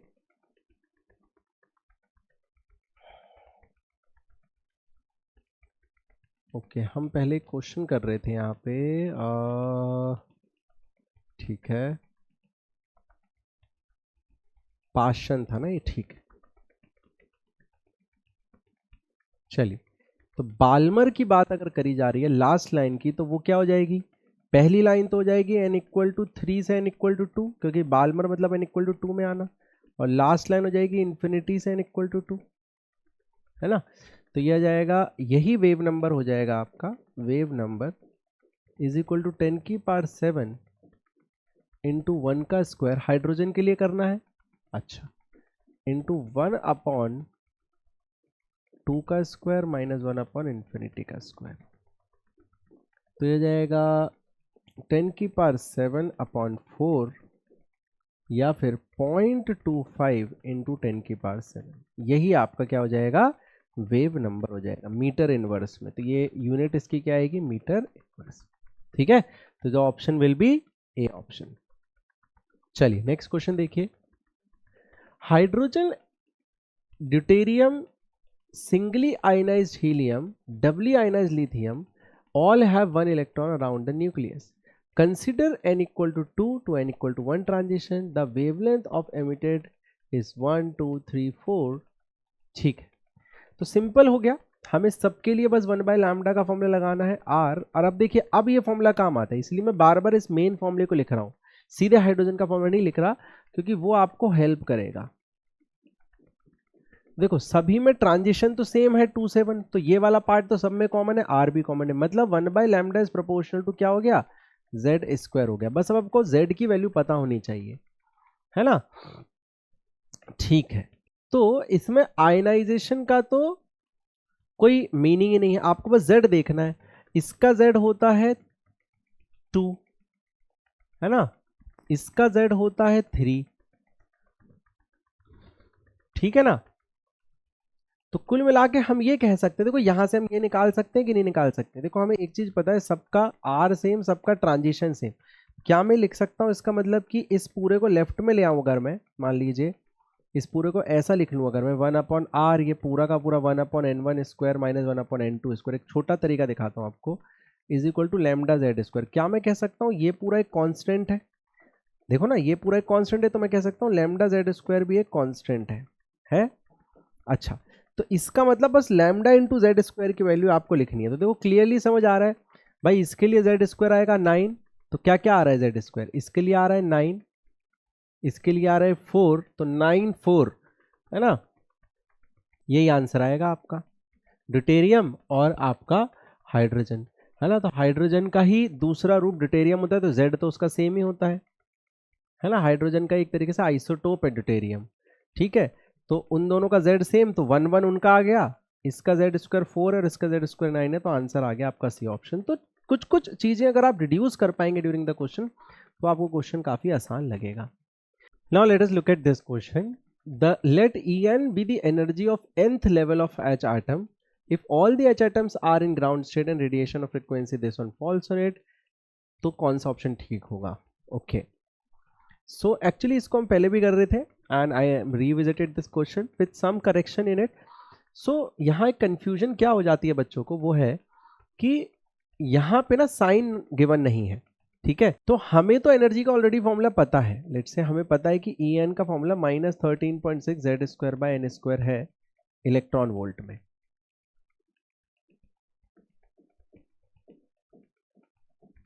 मतलब वो है -13.6, जेड तो 1 है upon n square electron volt में। So let us now calculate सारी की सारी एनर्जी, तो E2 कितना हो जाएगा, E1 कितना हो जाएगा आपका, E1 तो -13.6 ही हो जाएगा, ये हमने काफी बार कैलकुलेट किया है। E2 कितना हो जाएगा आपका, हो जाएगा माइनस, इसको 4 से डिवाइड कर देंगे, तो 4 से कर देंगे तो 4 3 12, 4 4 16, कितना हो जाएगा। अच्छा, अब हम E2 माइनस E1 भी निकाल लेते हैं, E2 माइनस E1 कितना हो जाएगा, एग्जैक्टली माइनस प्लस 10.4 हो जाएगा। देखो E2 माइनस E1 की वैल्यू कितनी आ जाएगी, 10.4 इलेक्ट्रॉन वोल्ट। अब हम ऑप्शंस देखते हैं। बोला ये जा रहा है कि अगर इतनी एनर्जी अपॉन एच की फ्रीक्वेंसी, मतलब कुल मिला के एनर्जी दे दी गई, देखो यहां से फ्रीक्वेंसी है अगर ये, है ना, तो एनर्जी जो आ रही है वो कितनी हो गई, तो इसी एच को यहां ले जाओ तो एनर्जी आ जाएगी। तो एनर्जी की वैल्यू एच नहीं होती है, वो E2 माइनस E1 आ गई, जिसकी वैल्यू हमने निकाली है 10.4 है। अब क्वेश्चन थोड़ा सिंप्लीफाई हो जाता है ना, अब क्वेश्चन थोड़ा यहाँ से इजी हो जाता है कि भाई यहाँ पे 10.4 इलेक्ट्रॉन वोल्ट एनर्जी अगर दी गई है तो क्या होगा। तो हमें बताएं अगर हम एग्जैक्टली इसमें 10.4 देंगे तो ये जस्ट पहुंचने की प्रोबेबिलिटी है। एक बात याद रखिएगा, जब भी हम एग्जैक्ट एनर्जी देते हैं ना तो सारे इलेक्ट्रॉन ऐसा नहीं है वहां पहुंच पाते हैं, कुछ इलेक्ट्रॉन पहुंच पाते हैं और सारे के सारे पहुंचने के लिए थोड़ी सी एनर्जी ज्यादा लगती है, क्योंकि कुछ ना कुछ एनर्जी कहीं ना कहीं लॉस होने के भी चांसेस होते हैं। तो याद रखिएगा कुछ इलेक्ट्रॉन तो डेफिनेटली पहुंचेंगे, जैसे कि इसमें एक option it will not be absorb, तो एब्जॉर्ब तो होगी, भाई एब्जॉर्ब क्यों नहीं होगी, इलेक्ट्रॉन एनर्जी तो एब्जॉर्ब करेगा ही करेगा। Some of the atoms will move to the first excited state, all atoms will be excited to n equal to 2 state, no atoms will make transition to, तो ये option भी ठीक लग रहा है। एक तो no atoms will make transition to n equal to 3 state, है ना। अब देखो इस क्वेश्चन में एक चीज और आ गई कि मल्टीपल आंसर्स आ गए, आपको नहीं घबराना है, पेपर में ऐसा नहीं होगा, बट अब मल्टीपल आंसर्स आ गए हैं तो हम उसको देखते हैं।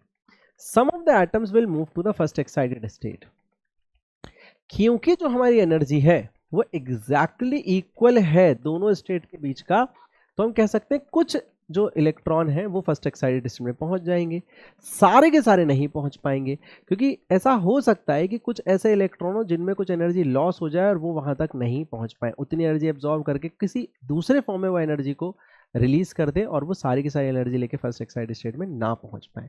तो जो राइट ऑप्शन इसके बन जाएंगे वो बी और डी बन जाएंगे। तो एक बात याद रखना है, इसमें आपके पेपर में मल्टीपल चॉइस क्वेश्चंस नहीं आएंगे, लेकिन अब यहाँ पे कॉन्सेप्चुअल डिस्कशन है तो वो हमने कर लिया।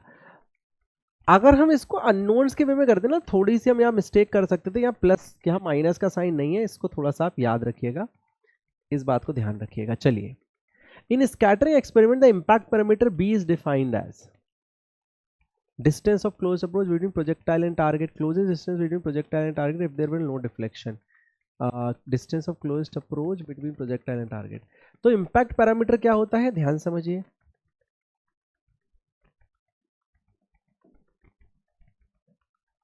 इम्पैक्ट पैरामीटर होता है वो डिस्टेंस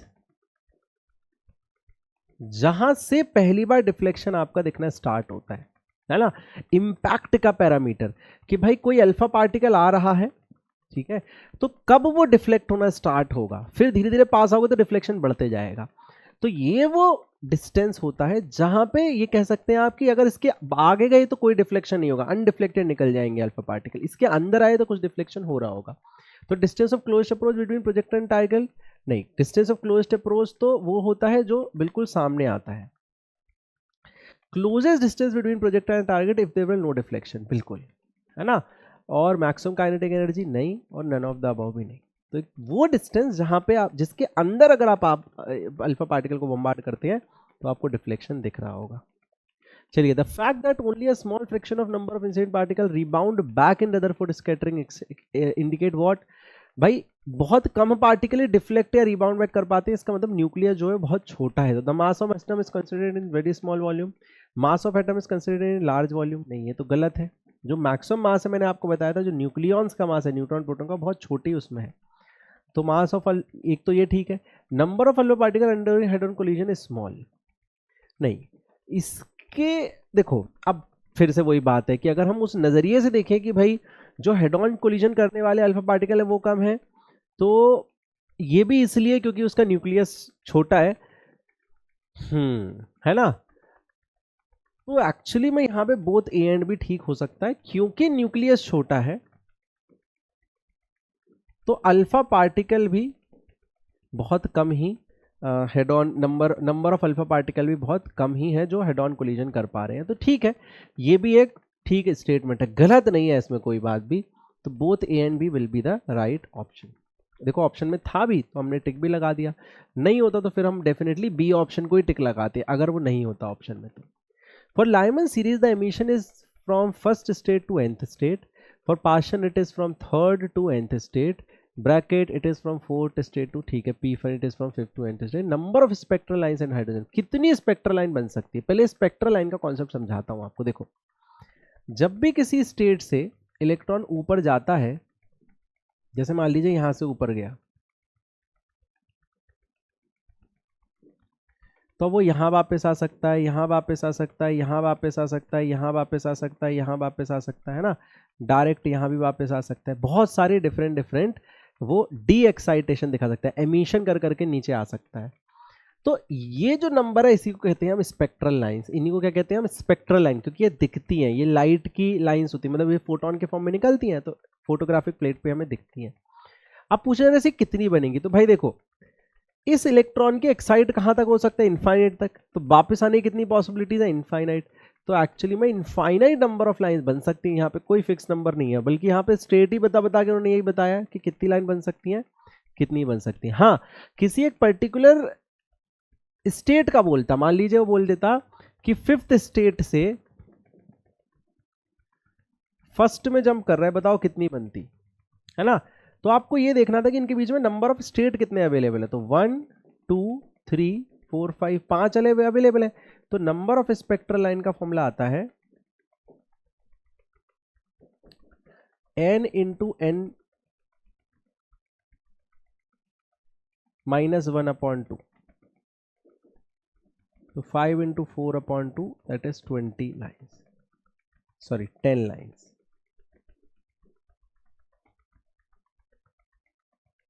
बिल्कुल 10 लाइन्स यहाँ पे बनती। 5 अवेलेबल स्टेट्स थे, 5 में से 2 स्टेट चूज करना है। 5C2 बेसिकली होता है फॉर्मूला, 5 में से 2 चूज करने का तरीका n into n -1/2।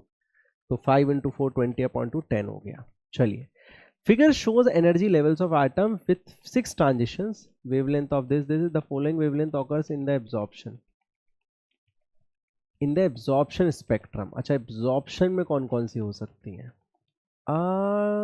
The following wavelength also occur in the, तो ये क्या है, with 6 transitions of wavelength, ठीक है, lambda 1 lambda 2 lambda 3 lambda 4 lambda 5 lambda 6।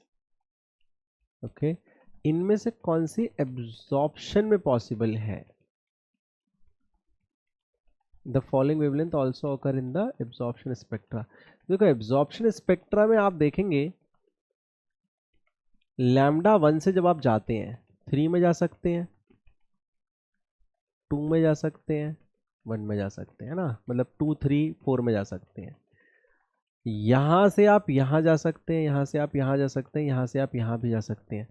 तो 6 वेवलेंथ, फॉलोइंग वेवलेंथ, अब ये किसका बोल रहा है? एक्चुअली हाइड्रोजन का बोल रहा होगा। हाइड्रोजन में यहाँ तो कोई इलेक्ट्रॉन होता ही नहीं है ना, तो एक्चुअली में 1 2 3 पॉसिबल होंगे एब्जॉर्प्शन के टाइम। भाई एब्जॉर्प्शन में यहाँ से तो एब्जॉर्प्शन हो ही नहीं सकता, वापस आते टाइम एमिशन हो सकता है अगर, और ये हाइड्रोजन की ही बात होगी, है ना, और फिर H एटम होगा, ये H एटम होगा यहाँ पे। और ऑब्वियसली आता है आपके एनसीईआरटी में हाइड्रोजन के रिगार्डिंग की बात कर रहे हैं, तो ये जो पूरा डायग्राम बना होगा हाइड्रोजन के लिए बना होगा, तो हाइड्रोजन का इलेक्ट्रॉन तो यहाँ होता है ना, तो यहीं से एब्जॉर्ब होकर ऊपर जा सकती है, और सेकंड में होता तो भाई वहां से भी एब्जॉर्ब हो जाती।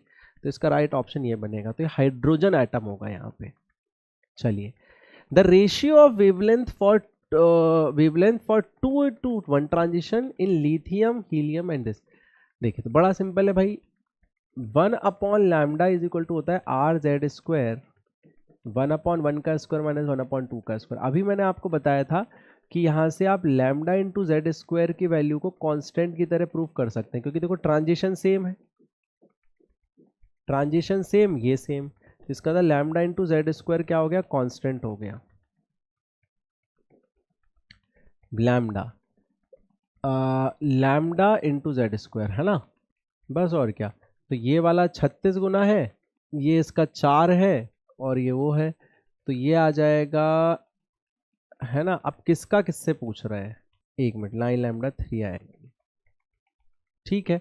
या फिर इसको एक काम करते हैं, ऐसे निकाल लेते हैं, देखो रेशियो को ज़्यादा आसान हो जाएगा, हम मतलब मैं इजी कर देता हूँ आप लोगों के लिए, कि 1/λ इज प्रोपोर्शनल टू Z² है, तो 1/λ1 आ जाएगा आपका,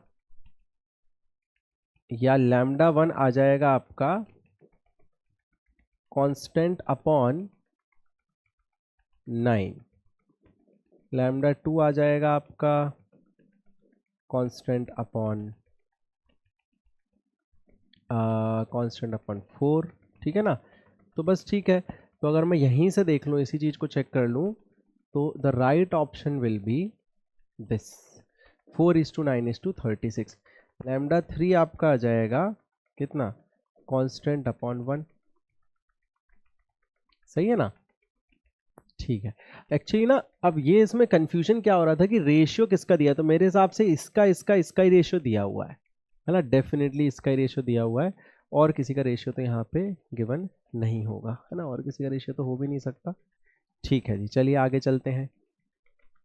When an electron jumps from orbit n equal to 2 to n equal to 4, the wavelength of a radiation absorbed will be, ठीक है, तो n इक्वल टू 2 से n इक्वल टू 4 में जाना है,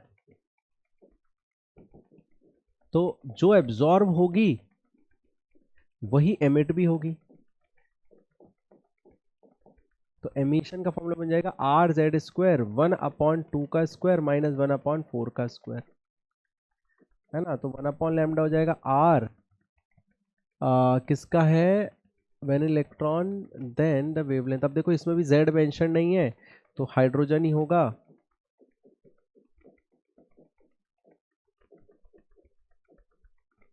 ये हो जाएगा 16 3/16, है ना। तो लैम्डा की वैल्यू हो जाएगी 16/3r, हाइड्रोजन के लिए हम मान के चल रहे हैं, तो 16/3r, that is A option. ठीक है, देखो बढ़िया बढ़िया क्वेश्चन है, सारे के सारे फॉर्मुलों पे बार बार क्वेश्चन, सो दैट आपको फॉर्मुले इंपॉर्टेंट पता चल जाए, कैसे उन्हें क्रैक करना है वो पता चल जाए। In Rutherford scattering experiment what will be the correct angle of alpha scattering for impact parameter 0। Impact parameter 0 तब होता है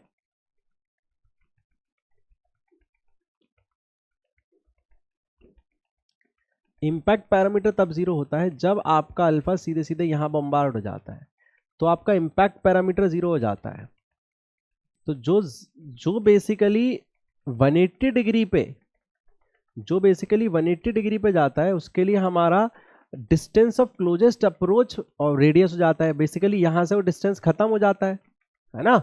तो आंसर कितना आ जाएगा, तो आंसर आ जाएगा आपका 0 डिग्री, ठीक है, याद रखना है। 0 इम्पैक्ट पैरामीटर नहीं, रुको रुको, 0 डिग्री नहीं, स्कैटरिंग एंगल पूछ रहा है ना, तो 180 डिग्री। स्कैटरिंग एंगल क्या हो गया, डेविएशन के, यहाँ से यहाँ गया और फिर वापस आ गया, तो कितना डेविएट हो गया, देखो 180 डिग्री से टर्न हो गया नहीं, तो 180 डिग्री आ जाएगा। स्कैटरिंग एंगल की बात चल रही है। चलिए, it is found experimentally that 13.6 electron volt energy is required to separate hydrogen atom into a proton and electron। Electron निकालने के लिए बेसिकली बात चल रही है। Calculate the velocity of electron in hydrogen atom. अच्छा जी, तो बड़ा सिंपल है, वेलोसिटी ऑफ इलेक्ट्रॉन का फॉर्मूला होता है v नॉट इंटू z/n।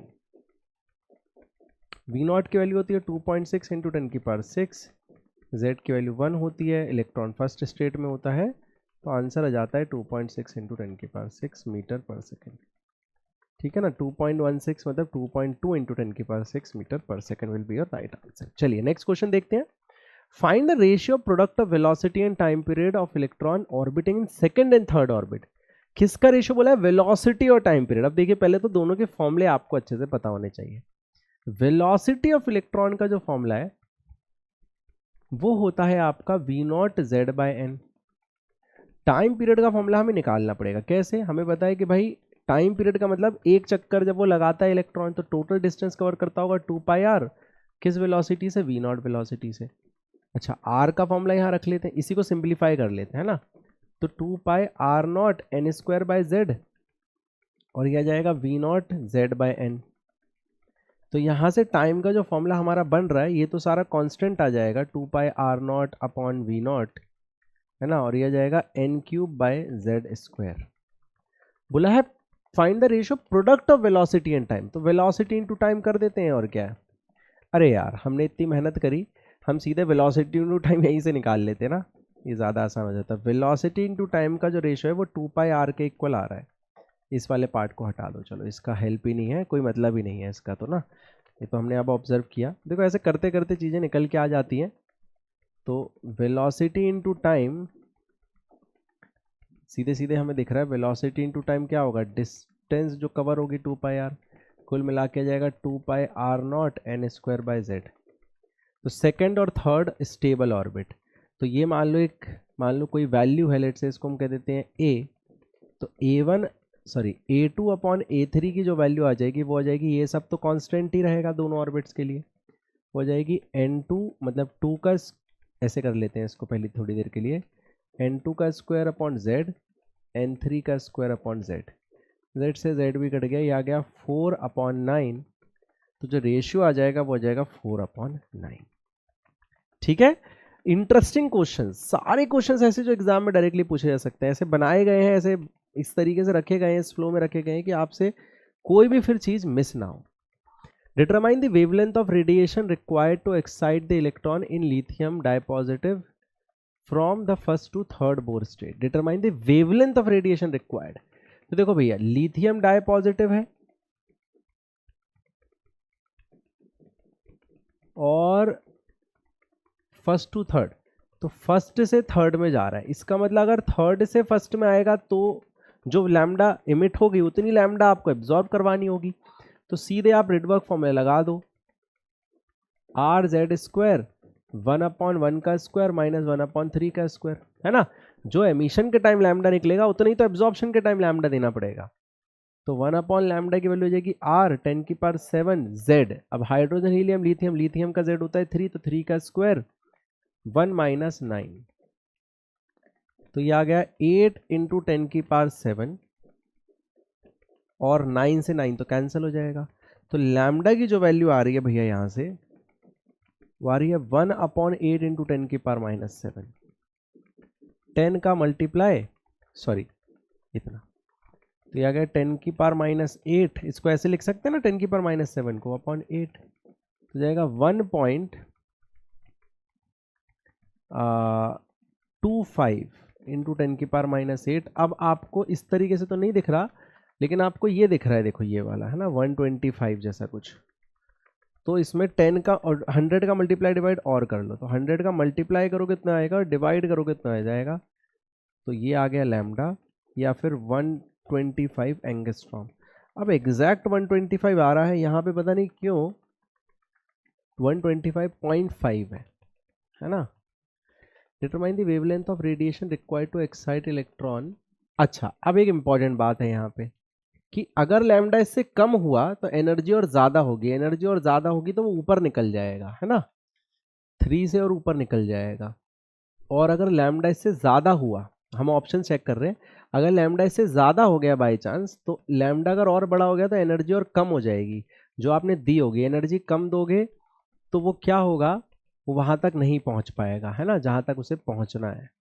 सही बात है, तो फिर यही ऑप्शन होगा, बट इसमें 0.5 नहीं, फिर एग्जैक्ट 125 होना चाहिए, है ना, एग्जैक्ट 125, क्योंकि कहीं पे हमने नहीं, ठीक है ठीक है ठीक है, क्योंकि हमने ये r की वैल्यू 10⁻7 रख दी, बट ये 1.01 × 10⁻7 होता है एक्चुअली में, ठीक है, उस वजह से फर्क आया, है ना, तो नीचे एक्चुअली उस वजह से फर्क आया। अब ठीक है, अब ठीक है, तो जो ये r की वैल्यू, इसमें थोड़ा सा एक डेसिमल प्लेस का डिफरेंस आता है, लेकिन हमारा अच्छा हुआ ऑप्शंस डिस्टिंक्ट थे, हमारा B option will be the right option. चलिए, तो यहाँ पे हमारा चैप्टर नंबर 12 हमारा खत्म होता है, और अब हम मिलेंगे नेक्स्ट चैप्टर में, दैट इज चैप्टर 13, जिसमें हम पढ़ेंगे न्यूक्लियाई के most important MCQs, conceptual questions with numerical.